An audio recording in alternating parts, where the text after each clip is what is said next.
చంపేశారు అని అనుమానం ఉంది. మాకు చంపేసిన వాళ్ళని వాళ్ళ భార్య గారు క్షమించారు, వారి భార్య క్షమించారు, కానీ అభిమానులు మాత్రం చాలా వారు మండిపోతున్నారు. కనుక ఎవరు చంపేశారో చెప్తే చాలు. ఆల్రెడీ వాళ్ళ భార్య గారు చంపేసిన వాళ్ళు క్షమించారు, ఎవరు చంపేశారు, ఎందుకు చంపేశారు? రకరకాల వదంతులు వస్తున్నాయి. విజయవాడ నుంచి రాజమండ్రి వచ్చి బైక్ మోచిన వ్యక్తి ఎవరు అనేది మీకు కూడా అనుమానం ఉందంటున్నారు. ఆ వ్యక్తి ప్రవీణే కాదనుకుంటున్నాం. ఒకవేళ ప్రవీణ అయ్యి ఉంటే చాలా భయపెట్టి గన్లు పెట్టి ముందే భయపెట్టేసి రూమ్ లో నువ్వు ఆ షాప్కి వెళ్ళి ఇది కొనని వాళ్ళు, లేకపోతే మీ కుటుంబాన్ని నాశనం చేస్తామని ఇలాంటి ఆయన భయపెట్టేసి చేయించారనేది అనుమానం ఉంది, లేదా ఆ వ్యక్తే ప్రవీణ్ కాదని అనుమానం ఉంది. అంటే అసలు ఏం జరిగిందో ఉంటారంటే బైక్ కి యాక్సిడెంట్ అవ్వడం ఇవన్నీ కూడా చూస్తుంటే ఇవన్నీ ఎలా ఉన్నాయి అనుకోవచ్చు. ఇదంతా ఆర్టిఫిషియల్ ఇంటెలిజెన్స్ ద్వారా చాలా క్రియేట్ చేశారు అనుకుంటున్నాం. ఇది ముమ్మాటికి హత్య అని క్రైస్తవ సమాజం ముక్త కంఠంతో అరుస్తుంది ఈరోజు. Thank you. ప్రధానంగా చూడొచ్చు క్రైస్తవ సంఘాలందరూ కూడా ఆందోళన చేస్తున్నారు. చెప్పండి అసలు ఏం జరిగిందని భావిస్తున్నారు? హత్య జరిగిందనే క్రైస్తవ సమాజం అంతా చెప్తా ఉంది. అయితే న్యాయ వ్యవస్థ ప్రతిష్టంగా ఉంది. 2019లో ఒక అంతకుడు నాకు సెక్యూరిటీ కావాలంటే అంతకుడుకు సెక్యూరిటీ ఇచ్చిన రాజ్యాంగంలో మనం ఉన్నాం. కాబట్టి అలాంటి రాజ్యాంగాన్ని మనం అమలు చేసుకున్న ప్రభుత్వంలో ఉన్నాం. కాబట్టి ఖచ్చితంగా చంద్రబాబు నాయుడు గారు, లోకేష్ గారు దీని మీద దృష్టి ఉంచి వెంటనే దీనికి సమాధానం చెప్పాలని మనం చేస్తున్నాం. Thank you. ఏం జరిగింది అనుకుంటున్నారు? అసలు హత్య జరిగిందని అనుకుంటున్నాం సార్. ఇది హత్య జరిగింది అనుకుంటున్నాం. మరి అయితే దాని గురించే మేము ఇంత ర్యాలీ చేస్తున్నాం, శాంతి ర్యాలీ చేస్తున్నాం. కోపంతో కాదు, ప్రేమతో చేస్తూ ఉన్నాం. కాబట్టి కంపల్సరీగా దీన్ని చర్య తీసుకోవాలని నాయకులకి తెలియజేస్తున్నామండి. ఇలా క్రియేట్ చేస్తున్నారు. బైక్ మీద యాక్సిడెంట్ అయి పడిపోవడం, బ్రాంచ్ షాప్ దగ్గర వెళ్ళారు, ఇలాంటివన్నీ కూడా వదంతులు వస్తున్నాయి. ఎలా చూడాలంటే ఇది యాక్సిడెంట్ కాదని అర్థమవుతుంది సార్. యాక్సిడెంట్ అయితే కాళ్ళు చేతులు అన్ని దెబ్బలు తగులుతూ ఉంటాయి, కానీ ముఖానికే దెబ్బలు తగిలేయండి సార్. ముఖానికి దెబ్బలు తగిలాయంటే ఎవరో కొట్టేసి చంపేశారు. ఎలా చూడాలంటారు? ఈ ప్రవీణ్ గారి అకాల మరణానికి ఎస్ఎస్ టీం తరఫున ప్రత్యేకమైనటువంటి శాంతి ర్యాలీ మేము చేస్తున్నాం. మేము కనుక విజృంభించినట్లయితే అనేక రకాలైనటువంటి ఇబ్బందులు ఈ రాష్ట్రంలో మేము జరిగించగలం. కానీ ప్రభువు మాకు చూపించినటువంటి ప్రేమ, ప్రభువు మాకు నేర్పించినటువంటి ప్రేమలోనే మేము ముందుకు వెళ్తున్నాం. కాబట్టి ప్రభుత్వం తరపు నుంచి మాకు న్యాయం జరగాలని, ఈ ప్రత్యేకమైన పోరాటాన్ని సపోర్ట్ చేయాలని ఈ మాటలు తెలియజేస్తున్నాం. Thank you. ఎంతమంది పాల్గొన్నారు ఈ యొక్క భారీ ర్యాలీలో? ఈరోజు కాకినాడలో లక్షల కొలది ఈ యొక్క క్రైస్తవ సమాజం అంతా కూడా ఈ ప్రత్యేక శాంతి ర్యాలీ చేస్తున్నారు. కేవలం న్యాయం జరగాలి, కేవలం న్యాయం జరగాలని మాత్రమే ఈ శాంతి ర్యాలీ మేము చేస్తున్నాం. Thank you. చూస్తున్నాం భారీ ఎత్తున అయితే ర్యాలీలు చేస్తున్నారు. అలాగే ఇక్కడ సిపిఎం నాయకులు కూడా మద్దతు తెలుపుతున్న పరిస్థితి. సార్ చెప్పండి, ఎలా చూడాలంటారు ఈ యొక్క ఘటన? ఈ రోజు ప్రవీణ్ పగడాల గారు జరిగిన ఘటన అత్యంత విచారకరం, చాలా బాధాకరం. ఉద్యమం జరిగితే తప్ప అనుమానాస్పద స్థితి అనే మాట రాలేదు, ముందు మరణంగానే చూపించారు.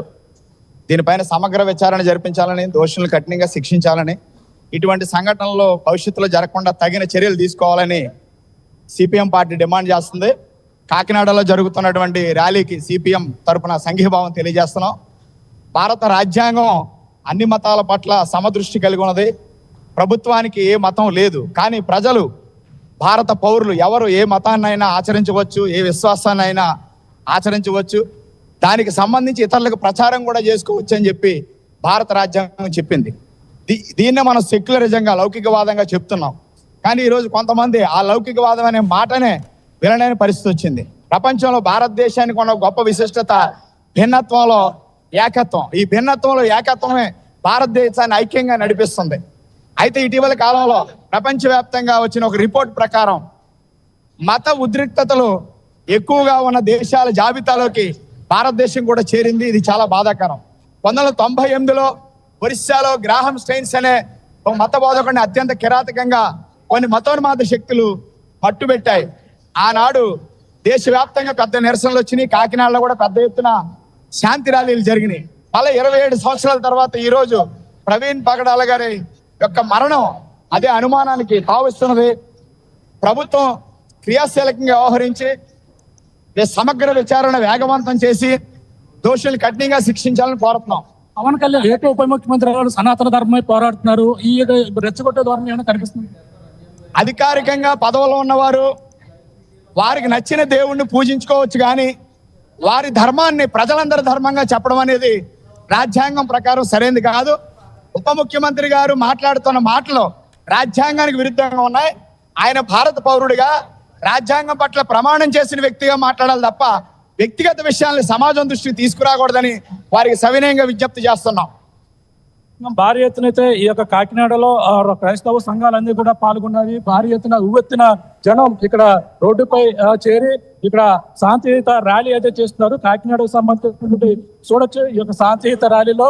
అలాగే యువత అలాగే క్రైస్తవ సంఘాలు భారీ ఎత్తున అయితే ఇక్కడ పాల్గొని ఈ యొక్క కాకినాడ సంబంధించినటువంటి సిటీ కావచ్చు, కాకినాడ రూరల్ కావచ్చు, ఆయనకు సంబంధించిన ప్రవీణ్ ప్రగడాల ఆయన ఆత్మకు శాంతి చేకూరాలని ఇక్కడ మొత్తం కూడా పాల్గొన్నటువంటి పరిస్థితి ఉంది.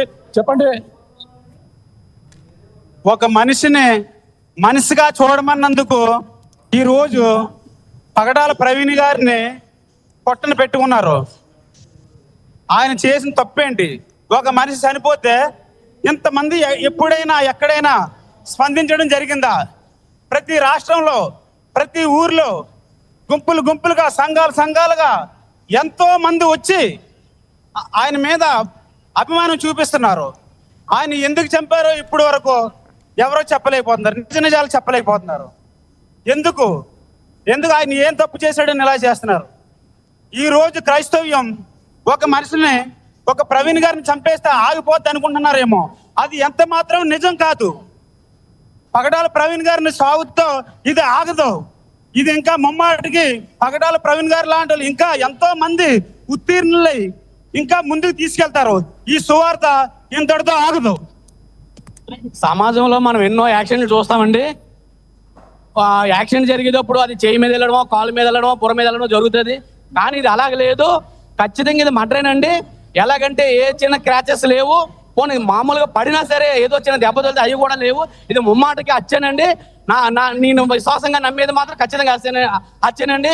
ఇలాంటి హత్యలు ఎన్ని చేసినా సరే మీ క్రైస్తవులు భయపడం. ఒక ప్రవీణ్ గారిని చంపిన 1000 మంది ప్రవీణ్ గారు వస్తారని నేను మనం చేసుకుంటాను.